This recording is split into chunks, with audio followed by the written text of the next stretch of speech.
Bom dia, meus irmãos e irmãs, a graça e a paz do Senhor Jesus. Nós estamos nesta manhã reunidos na casa do Senhor para meditarmos na palavra de Deus. Então vamos abri-la na carta aos Hebreus, capítulo 5. Hebreus, capítulo 5.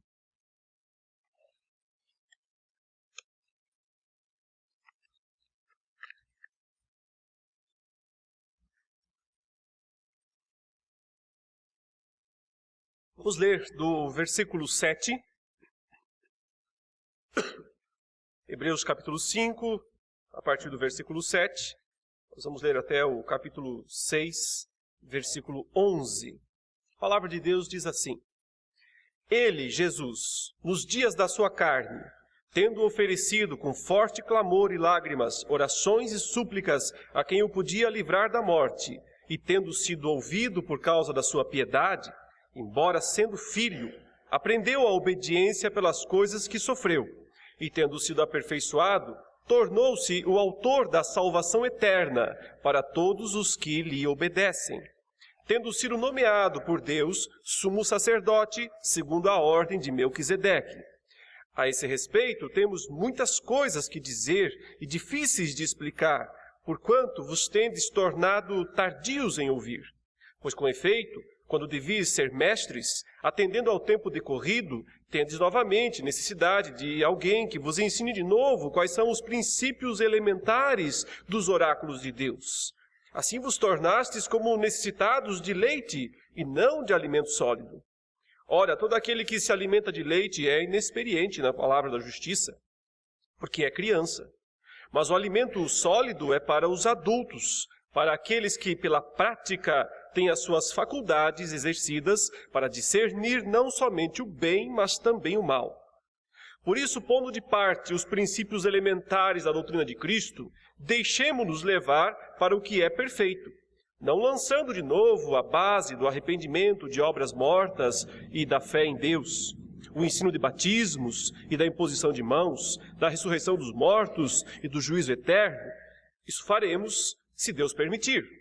É impossível, pois, que aqueles que uma vez foram iluminados e provaram o dom celestial e se tornaram participantes do Espírito Santo e provaram a boa palavra de Deus e os poderes do mundo vindouro e caíram, sim, é impossível outra vez renová-los para arrependimento, visto que, de novo, estão crucificando para si mesmos o Filho de Deus e expondo-o à ignomínia.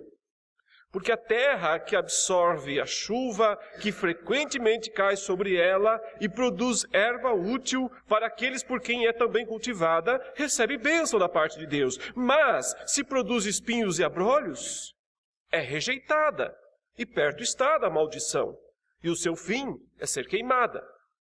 Quanto a vós outros, todavia, ó amados, estamos persuadidos das coisas que são melhores e pertencentes à salvação. Ainda que falamos desta maneira, porque Deus não é injusto para ficar esquecido do vosso trabalho e do amor que evidenciastes para com o seu nome, pois servistes e ainda servis aos santos. Desejamos, porém, continue cada um de vós mostrando até ao fim a mesma diligência para a plena certeza da esperança. Nós vamos parar a leitura por aqui. Ainda continuaremos depois até o final deste capítulo. Eu vou dividir a mensagem em duas partes. Primeira aqui de manhã, segunda à noite, se Deus permitir. E o meu tema é esse que está aqui no versículo 11, quando ele diz: vamos em frente. Cada um de nós continue mostrando até o fim a mesma diligência para, e aí essa expressão tão rica, tão importante, ele diz, para a plena certeza da esperança. Expressão que indica uma total, uma completa confiança de que somos salvos e de que nada poderá tirar de nós essa salvação, esse dom, esse presente que Deus nos deu. E aqui nesse texto, essa salvação, essa certeza da salvação é colocada como um grande alvo a ser buscado por todos os crentes, o objetivo primordial da sua própria vida, da sua própria existência. Meus irmãos, muitos cristãos parecem viver a sua fé cheia assim de altos e baixos, pulos, correrias, avanços, retrocessos, um pouco lá na frente, um pouco lá atrás, sem se dar conta de que Deus tem planejado para nós uma vida de contínuo crescimento e amadurecimento da fé cristã. Nem todos percebem que nós fomos regenerados em Cristo Jesus. Portanto, nós nascemos de novo, nos tornamos bebês, espiritualmente falando, crianças, com o objetivo de crescer, amadurecer, para algum dia poder chegar num status de se dizer maduro na fé. E não é à toa que o texto bíblico usa justamente essa mesma figura da vida normal. Todo mundo um dia nasce, é bebê, depois cresce, passa a ser criança aí de 4, 5, 6 anos, depois vira adolescente, depois vira jovem, depois adulto, e enfim alcança a maturidade. E essa mesma comparação, então, é utilizada na Escritura para descrever como deve ser a vida de cada crente, de cada cristão, buscando a maturidade. Mas, na vida espiritual, isso não acontece assim automaticamente. Não é só porque eu sou cristão, porque eu nasci de novo, que um dia eu vou de qualquer maneira chegar à maturidade. Não é assim. Mas são necessárias atitudes que começam inicialmente no campo do coração, da mente, do aspecto interno do nosso ser, e se expressam também nas mãos, digamos assim, no fazer, nas obras, nas atitudes. E sem que essas atitudes sejam concretas na nossa vida, partindo do interior, partindo do coração, de um coração regenerado por Deus, ninguém vai alcançar a maturidade. Então é possível, sim, que alguém tenha uma longa caminhada cristã, mas nunca tenha deixado de ser criança. É possível que alguém esteja há muitos anos na igreja, vivendo a fé, compartilhando, mas espiritualmente continua sendo um bebê. E precisa, portanto, buscar a maturidade, o crescimento verdadeiro espiritual, que vai conduzir então a ter essa plena certeza, essa plena segurança, que não é baseada em coisas falsas ou ilusórias, mas é baseada na promessa de Deus, que encontra ressonância no íntimo do crente e, por sua vez, também nas suas atitudes, nas suas palavras, no seu agir, no seu fazer. Portanto, meus irmãos, há um propósito para a vida cristã: crescer, amadurecer, se tornar adulto espiritualmente falando, a fim de produzir muito fruto. E como eu disse, muitos cristãos não têm isso tão claro para si mesmos. Eles levam a vida cristã numa constante reação aos eventos. Quando surge alguma coisa, tenta resolver. Sem um planejamento, sem uma programação de vida.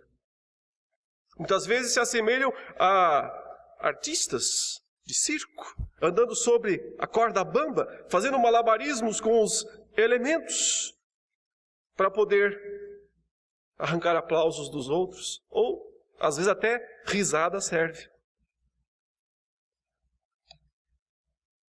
O texto que nós temos, meus irmãos, é um dos mais complexos, profundos e difíceis de toda a Escritura. E o próprio autor disse: a respeito dessas coisas eu tenho muitas coisas difíceis e complexas para falar.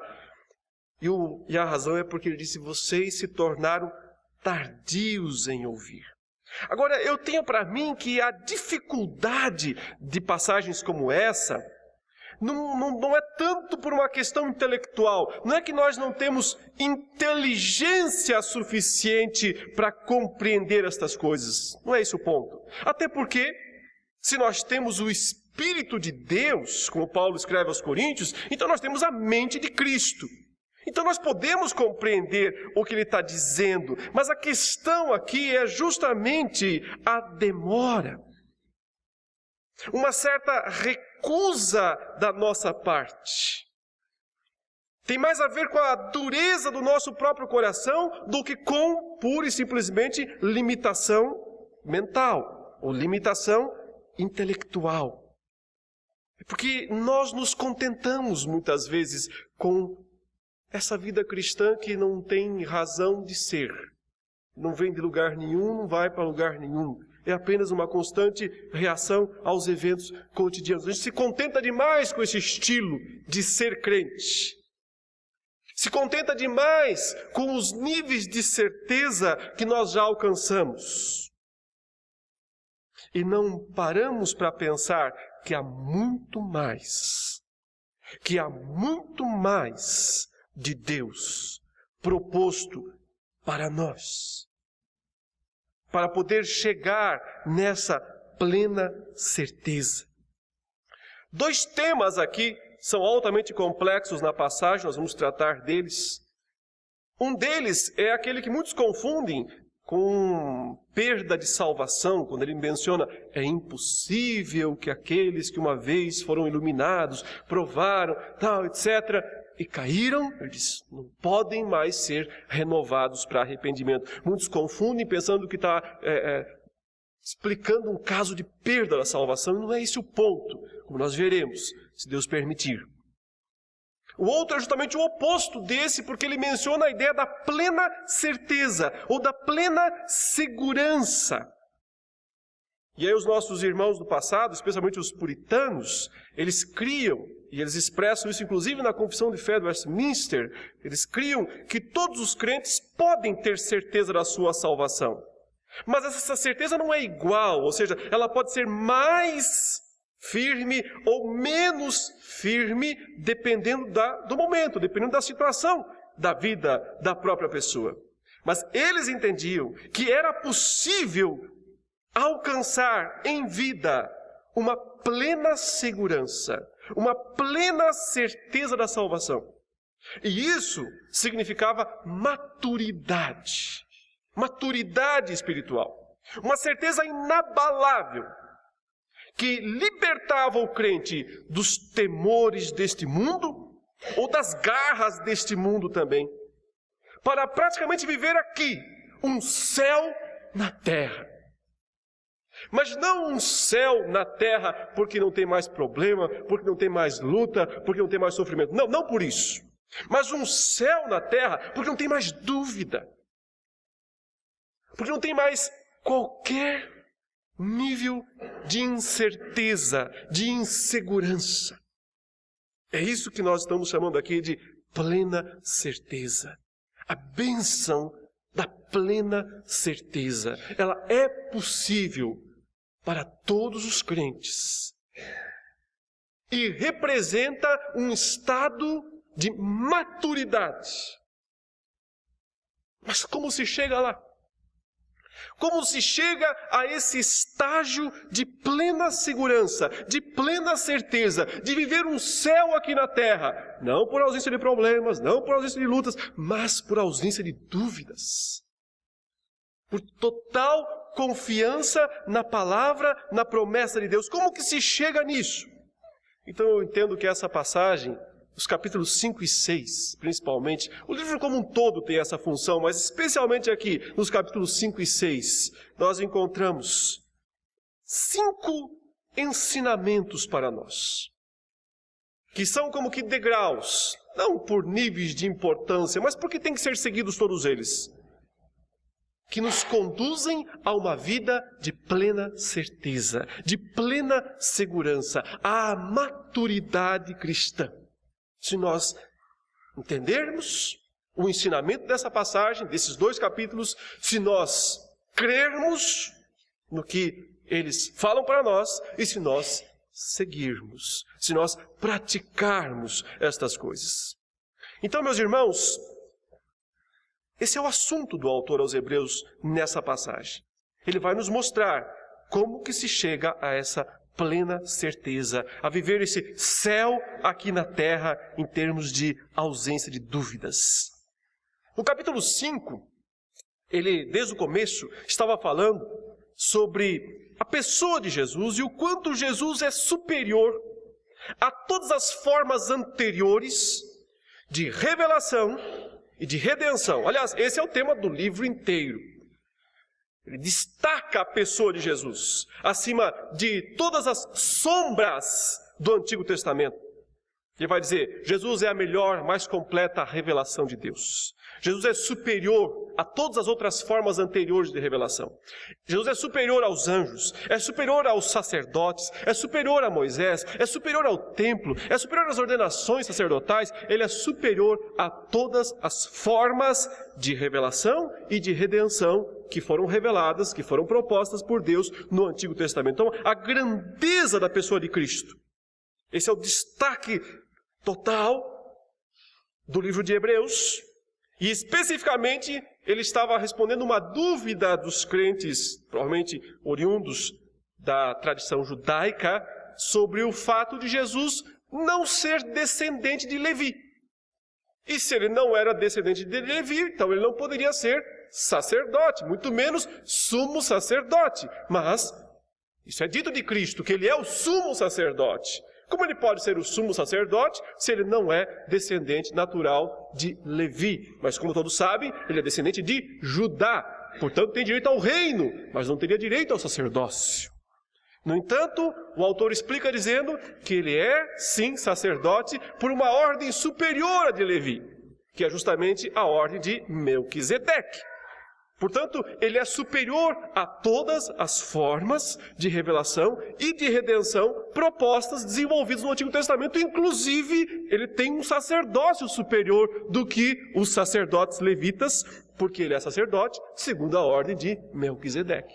Mas o ponto aqui, então, ele passa a dizer, mesmo sendo tudo isso, mesmo Cristo sendo tudo isso, olha o versículo 7, ele, Jesus, nos dias da sua carne, tendo oferecido com forte clamor e lágrimas, orações e súplicas a quem o podia livrar da morte, e tendo sido ouvido por causa da sua piedade, embora sendo filho, aprendeu a obediência pelas coisas que sofreu, e tendo sido aperfeiçoado, tornou-se o autor da salvação eterna para todos os que lhe obedecem.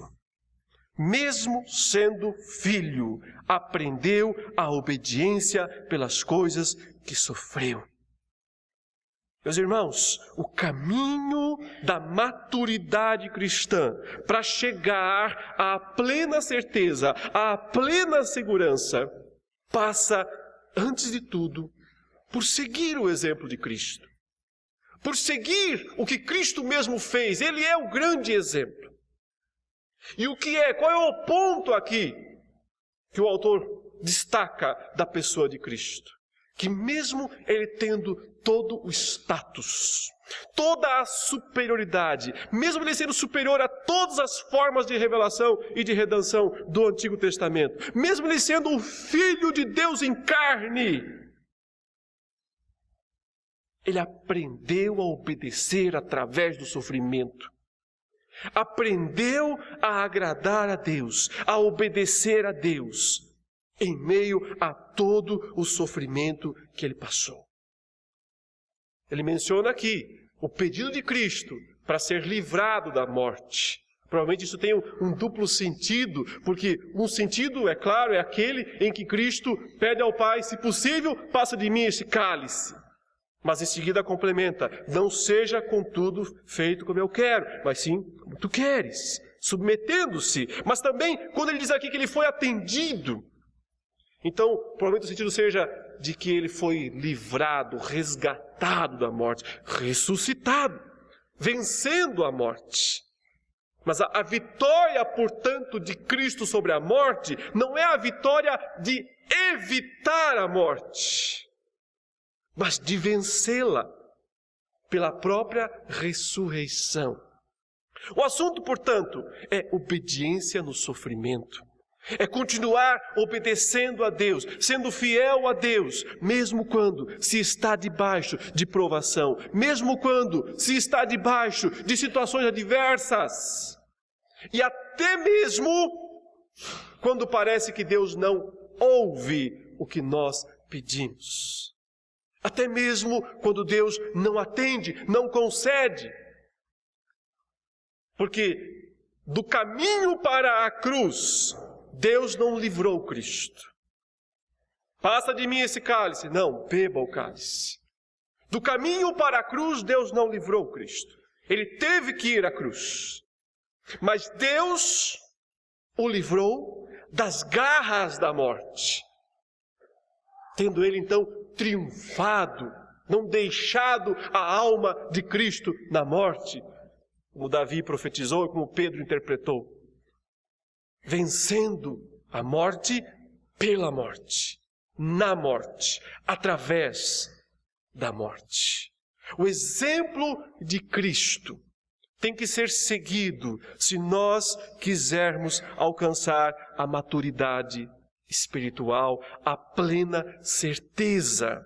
E isso significa não confiar no nosso status, não confiar simplesmente porque eu já nasci de novo, porque eu tenho o Espírito Santo, porque eu sou membro da igreja, eu tenho tudo o que eu preciso. Mas aprendendo a obedecer com toda a humildade, aprendendo a viver o cristianismo, a fé, a prática no dia a dia, com toda a humildade. Nunca tentando ser mais do que de fato somos. Cristo, mesmo sendo filho, ele aprende a obediência. E vive uma vida de humildade, de resignação, de abrir mão dos seus direitos, como Filipenses 2 menciona, mesmo sendo Deus. Ele abre mão dos seus direitos divinos, não da sua divindade, não do seu poder, mas dos seus direitos, de exigir que os homens prestem adoração a Ele e o sirvam. Ao contrário, o texto diz, Ele se faz servo. Ele desce, se rebaixa. O caminho da maturidade espiritual é o caminho de Cristo, de seguir as pegadas do Mestre, que significa esvaziar-se, que significa abrir mão dos próprios direitos, do orgulho, das prerrogativas pessoais, para poder servir, para poder servir. Uma vida de oração. Nós sempre encontramos Cristo aqui ou ali nas passagens dos evangelhos, orando, passando noites orando, ou com os discípulos, ou de forma solitária, mas ele sempre está orando. Mesmo sendo Deus, mesmo sendo Filho. Não abre mão da necessidade de orar, de buscar a presença do seu Pai. Mesmo sendo Deus, mesmo sendo Filho, ele entra na sala fechada, amarra uma toalha na cintura, pega uma bacia de água e vai lavar os pés dos seus discípulos. Mesmo sendo o Senhor, vai servir os servos.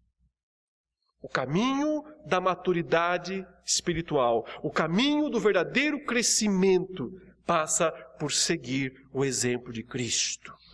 E o exemplo de Cristo é esse. Embora sendo filho, aprendeu a obediência pelas coisas que sofreu. Não considerou, portanto, o sofrimento um mal em si mesmo, mas considerou, portanto, o sofrimento um instrumento para aperfeiçoar a obediência, para aperfeiçoar o serviço e glorificar o seu Pai. Se até Jesus, meus irmãos, teve que se esforçar, se dedicar para aprender a obediência, que dirá nós? Estas coisas não serão automáticas em nossa vida. O crescimento espiritual do crente não é orgânico nesse sentido. Basta continuar vivendo e vai crescer. Não é desta maneira. Aliás, nem o físico é assim, porque se você não se alimentar bem, se você não cuidar, você vai ter dificuldades fisicamente também. Espiritualmente, muito mais. O crescimento não é automático. Precisa de etapas. Precisa cumprir etapas. E a primeira delas nós encontramos aqui. É preciso seguir a Cristo, imitá-lo. Ninguém será maduro na fé. Ninguém alcançará a plena certeza, como ele diz aqui, sem seguir o exemplo da dedicação de Cristo. Segui-lo seriamente, envolver-se seriamente com ele, seguir o seu exemplo. Mas note que o texto diz que Cristo se tornou ele mesmo o autor da salvação eterna para todos os que lhe obedecem. Se tornou o autor da salvação eterna para todos os que lhe obedecem. Aqui os dois aspectos unidos. Por que eu posso ter certeza da salvação? Porque eu tenho um autor de uma salvação eterna. Ele é, por causa dele, por meio dele, tão somente por ele, eu tenho certeza da salvação. Porque eu sigo, ele diz também, porque eu o obedeço para todos os que lhe obedecem. Ou seja, alguém pode ter uma falsa esperança, uma falsa certeza da salvação, porque ela é baseada em ficção e não em fatos. É baseada numa suposta fé, que no entanto não obedece, que no entanto não segue a Cristo. E portanto, não há salvação eterna para alguém assim. Cristo é o autor da salvação eterna para todos os que lhe obedecem. Aqui está o ponto, portanto. Por que é possível ter essa plena certeza? Porque temos um autor desta salvação eterna, que é Cristo. E porque nós o obedecemos. Seguimos o seu exemplo, aprendemos a obedecer através do sofrimento. Mas se ele é o autor, então também é porque ele nos capacita a fazer isso. Então, o autor e o consumador da fé. Tanto aquele que nos dá o querer, como Paulo diz em Filipenses 2:13, quanto o realizar. Tudo isso por obra dele, por graça dele. Graça essa que tem que se evidenciar na nossa vida, através da obediência. A obediência evidencia a graça que capacitou o querer e o realizar. Em segundo lugar, meus irmãos, o autor aqui avança, eu diria, colocando mais um ponto importante de reconhecimento e de prática na vida do crente para se chegar à plena certeza, para se chegar à maturidade espiritual. Veja que a partir do versículo 11 ele menciona a dificuldade que nós temos de ouvir. E eu já mencionei isso na introdução, quando ele fala justamente desses assuntos difíceis de explicar, mas que nós, ele diz, vocês se tornaram tardios em ouvir. Pois com efeito, diz no versículo 12, quando deviam ser mestres, atendendo ao tempo decorrido, o tempo passou, foi suficiente, mas deviam ser mestres, mas não são. Tendes novamente necessidade de que alguém vos ensine de novo quais são os princípios elementares dos oráculos de Deus. Assim, vos tornastes como necessitados de leite e não de alimento sólido. E ele diz, quem se alimenta de leite, prova que é bebê, que é criança. Portanto, é inexperiente na palavra da justiça porque é criança. Mas o alimento sólido diz é para aqueles que, pela prática, têm as suas faculdades exercidas para discernir não somente o bem, mas também o mal. Por isso, ele diz, vamos colocar um pouquinho de lado os princípios elementares da doutrina de Cristo e vamos para o que é perfeito. Vamos deixar um pouquinho de lado aqueles assuntos básicos, como do arrependimento, da fé, do batismo, imposição de mãos, ressurreição dos mortos, do juízo eterno. O que ele quer dizer com tudo isso? Qual é o ponto que o autor aos Hebreus está aqui destacando? Eu entendo, meus irmãos, que ele está falando que frequentemente os cristãos se tornam por demais desinteressados dos grandes temas divinos e se contentam com o básico, se contentam com o mais ou menos, com o medíocre, médio, sem buscar ir além, focalizados apenas nas coisas pueris da existência humana, envolvidos demasiadamente com coisas secundárias. E o fato é que o tempo passa, ele é implacável, ele é cruel, o tempo passa e nós ficamos.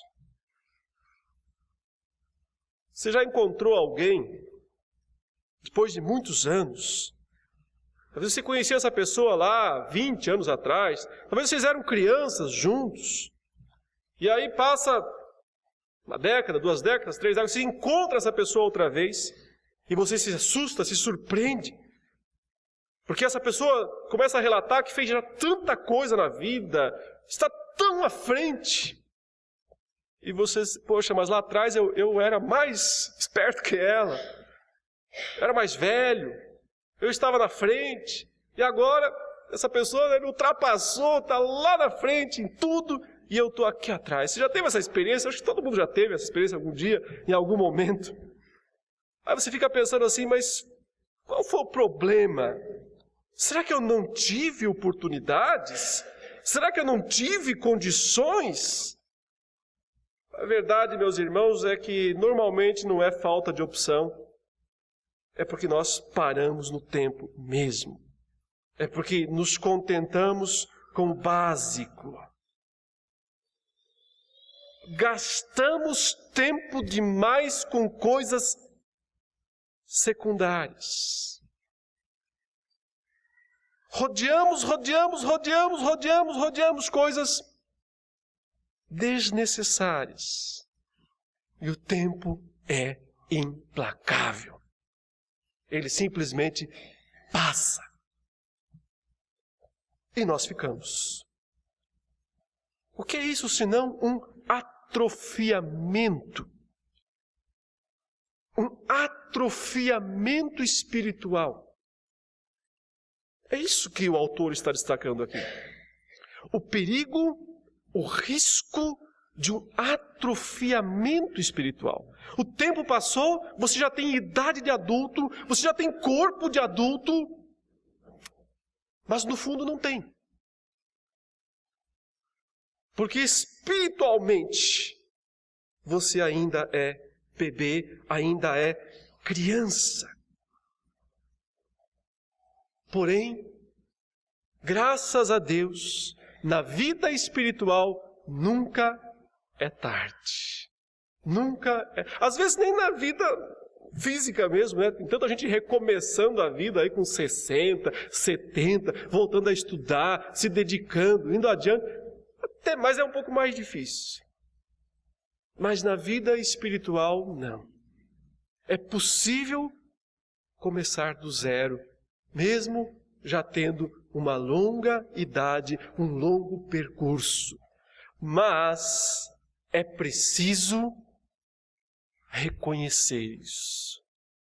É preciso reconhecer o atrofiamento espiritual, ou então, isso nunca vai mudar. É preciso reconhecer que já se devia ser adulto, mas ainda não se é. Que já se devia ser maduro, mas ainda não é. Que devia ter muitos frutos, mas ainda não tem. Então é preciso reconhecer isso. E, na verdade, isso tem relação justamente com o aspecto da segurança. Quando ele fala aqui, olha, vamos deixar um pouco de lado esses pontos fundamentais, porque vocês têm necessidade que alguém o tempo todo fique explicando o básico? O tempo todo ficar remoendo os mesmos pontos? Sem ir adiante, sem ir além? No fundo, isso é uma atitude de insegurança, porque é a insegurança que nos faz rodear o toco e voltar sempre aos mesmos pontos básicos. E eu fico até impressionado porque ele menciona certas doutrinas aqui, que, diga-se de passagem, não são tão básicas assim para a maioria dos crentes. Quando ele menciona a questão do arrependimento, da fé, da imposição de mãos, da doutrina do juízo final, da ressurreição de mortos. Não parecem tão básicas essas doutrinas. Para muitas pessoas isso aí é complexo, altamente complexo. Ele está chamando isso tudo aqui de princípios elementares. E está dizendo, isso tudo vocês já têm que saber de cor e salteado. Isso aqui não é mais assunto para vocês. Isso aqui não é mais assunto para ficar discutindo o básico. Eu vejo muitas vezes também tantas pessoas discutindo infinitamente os mesmos assuntos básicos. Já deviam estar lá na frente, mas vão sempre ter que voltar lá atrás e questionar o básico. O ponto aqui, eu entendo, não é que o autor está dizendo, olha, vocês não deviam mais falar desses assuntos. Não é essa a questão. Ele diz, isso já devia ser de vocês. Isso já devia ser patrimônio de vocês. Isso não é mais assunto para discutir. Isso já é certeza. Mas como alguém chega à certeza através desses assuntos? Qual é o tema de Hebreus? A fé. É pela fé. Tem muita gente tentando ainda se convencer intelectualmente desses pontos. E vai ficar a vida inteira tentando se convencer intelectualmente desses pontos. E quer saber? Isso nunca vai ser possível, nunca vai se chegar à plena certeza por este caminho, por dois motivos. O primeiro deles é que o seu intelecto não dá conta. Não dá conta de entender as grandezas de Deus, as grandes doutrinas de Deus e até as básicas. O seu intelecto não dá conta disso. E em segundo lugar, é porque essas coisas são muito acima da razão. Estão muito acima da razão humana. Essas coisas são razão divina. Isso não é intelecto humano, isso é intelecto divino. Nós entendemos até certo ponto, mas é a fé que nos faz ir até o fim. É a confiança. Então, não é a questão de não discutir, não falar desses assuntos, mas a questão é, eles não podem ser dúvida na nossa vida, porque eles já têm que ser patrimônio nosso, adquirido pela fé. Essas doutrinas fundamentais do arrependimento, da fé em Deus, da imposição de mãos, ou seja, provavelmente uma referência à maneira como eles ordenavam os presbíteros, os diáconos na época, o juízo final, a ressurreição, esses pontos não são pontos de discussão, já são pontos nossos, que pela fé nós cremos. E se eu não ir um ponto além agora e deixá-los um pouquinho para trás também, eu não chegarei à plena certeza. Mas como se chega à plena certeza? Quer dizer, o que tem além disso? O assunto central de Hebreus. Qual é o assunto central de Hebreus? A grandeza da pessoa de Cristo. A superioridade da pessoa de Cristo. Sabe o que tem a mais para você? Sabe o que você pode ir além do que o básico? aquilo que Paulo fala em Filipenses. Veja comigo, nós lemos na liturgia, mas vale a pena reler essa passagem em Filipenses, capítulo 3. A partir do versículo 7, quando ele diz: mas o que para mim era lucro, quer dizer, meus valores mudaram, foram revertidos. O que para mim era lucro, agora não vale mais nada. Agora é perda, agora é prejuízo por causa de Cristo. Sim, deveras considero tudo como prejuízo, perda por causa da sublimidade do conhecimento de Cristo Jesus, meu Senhor, por amor do qual perdi todas as coisas, considero como refúgio para ganhar a Cristo e ser achado nele, não tendo justiça própria que procede de lei, senão a que é mediante a fé em Cristo. Justiça que procede de Deus, baseada na fé, para o conhecer. E o poder da sua ressurreição e a comunhão dos seus sofrimentos, conformando-me com ele na sua morte, para de algum modo alcançar a ressurreição dos mortos. Eu não alcancei isso ainda, Paulo diz. Paulo diz, eu ainda não alcancei isso. Mas o que tem que ficar para trás fica, e diante de mim só tem um alvo. E esse alvo é Cristo, é conhecê-lo, é conhecê-lo, é conhecê-lo. Sabe o que tem de maior na vida cristã? Conhecer a Cristo. Compreender mais quem é esta pessoa que se fez carne, esse Deus que se fez homem. Compreender mais toda a grandeza dele, a superioridade dele em relação a todas as formas de revelação e de redenção propostas anteriormente. Sabe qual é o grande problema dos leitores aqui, para quem o autor escreveu? E eu vou retomar mais isso hoje à noite, quando eu abordar a segunda parte, onde ele fala que é impossível aqueles que caíram seriam outra vez renovados a arrependimento. O problema deles era que eles não estavam mais satisfeitos com Cristo. Eles estavam achando que Jesus não era assim tão grande, tão importante, porque eles estavam olhando para as suas formas anteriores de fé, de religião, dentro do judaísmo, e percebendo que a fé judaica era muito mais brilhosa, muito mais glamourosa, muito mais elevada do que o cristianismo que diz apenas fé, fé, fé, fé. Confie em Cristo, confie em Cristo, confie em Cristo.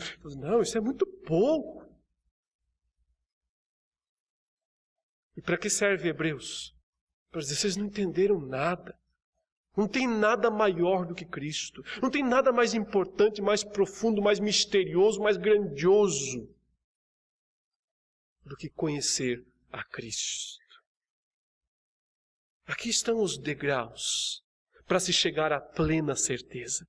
Para se chegar a experimentar um céu aqui na terra, em termos de ausência de dúvida, para chegar à maturidade espiritual, nós precisamos cumprir esses dois detalhes importantes. Virão mais 3 na sequência, veremos isso à noite, mas até aqui nós já temos material suficiente para passar o domingo pensando e meditando nesses aspectos.